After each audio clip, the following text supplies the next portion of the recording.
নমস্কাৰ, এই মুহূৰ্তত অতি গুৰুত্বপূৰ্ণ খবৰ ওলাইছে। এই মুহূৰ্তত জনাইছো গুৰুত্বপূৰ্ণ খবৰ, বিগ ব্ৰেকিং নিউজ।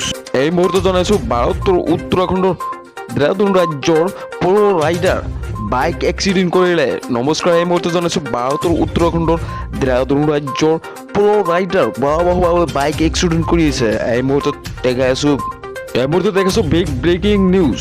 দ্ৰুত গতিত বেগেৰে বাইকখন স্পীডত আছিল বহুত, আৰু তেতিয়াই এক্সিডেণ্ট হৈছিল এই বাইকখন। আৰু এই মুহূৰ্তত মই ভিডিঅ' ক্লিপটো দেখাব বিচাৰিছো, আৰু ভিডিঅ' ক্লিপটো চাই থাকক। कमेंट डाउन करके एक बात जरूर बताना, इसके नीचे नदी कौन सी बह रही है भाई। और रिएक्शन चेक करो यार, यहाँ पे व्हीली मारने का मन कर रहा है यहाँ पे।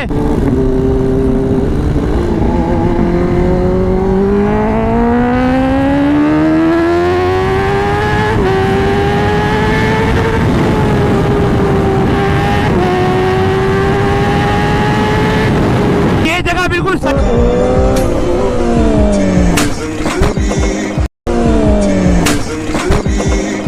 আৰু আপুনি যদি নতুন হয় তেনেহ'লে এই চেনেলটো ছাবস্ক্ৰাইব কৰি লগতে থাকিব এনে ধৰণৰ ভিডিঅ'সমূহ নিত্য পাবলৈ। ধন্যবাদ।